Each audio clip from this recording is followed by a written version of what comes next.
అమెరికాలో పాలడుగు శ్రీచరణ్ ఉన్నాడు.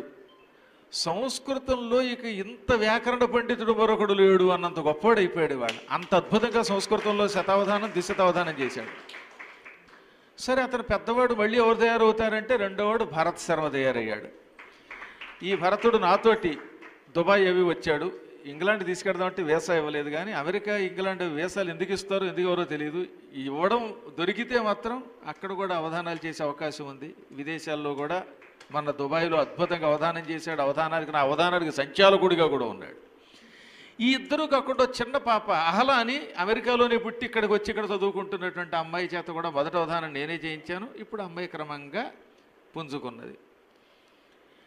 ఇంకా ఆశ్చర్యం ఏంటంటేనండి దేవసేన గారు, డెమాయిన్లో అయోవా అని ఒక స్టేట్ ఉంది అమెరికాలో. నేను అప్పుడప్పుడు అయోమయం అంటానులేండి, ఎందుకంటే ఆ పేరు అలా పలకాలి. అక్కడ డెమాయిన్ అని ఒక పట్టణం ఉంది. ఆ పట్టణంలో లాస్ట్ ఇయర్ అవధానం చేశాను. 8 మంది ఇలాంటి పిల్లలే. వాళ్ళు సమస్య ఇచ్చారు. నిషిద్ధాక్షరి చేసిన అమ్మాయికి వయస్సు 7 ఏళ్ళు. 7 ఏళ్ళ అమ్మాయి నిషిద్ధాక్షరిలో కూర్చుంటే ఆశ్చర్యం కలిగింది నాకు. యూట్యూబ్లో ఉంది, ఒకసారి వద్దిపర్తి పద్మాకర్ డెమాయిన్ అవధానం అంటూ వచ్చేస్తుంది. మొత్తం అంతా పిల్లలే. 7 ఏళ్ళు మొదలుకొని 11 సంవత్సరాల లోపు ఉండేటటువంటి పిల్లలు పృచ్ఛకులుగా పాల్గొని ఆ కార్యక్రమాన్ని సుసంపన్నం చేశారు. కాబట్టి అవధానం ఎక్కడికి వెడుతుంది?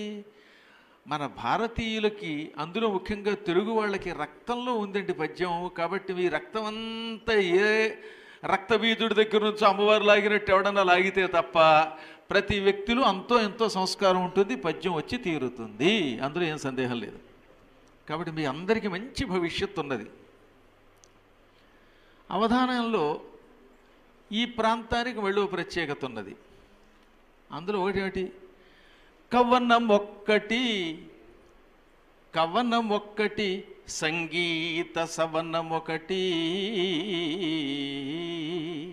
అవధానంలో కవిత్వంతో పాటు సంగీతం కూడా ఉండాలి.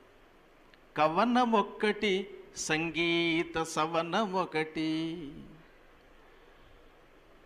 ధారణము పద్యక్షీర ధారలొసగు. ధారణము పద్యక్షీర ధారలొసగు.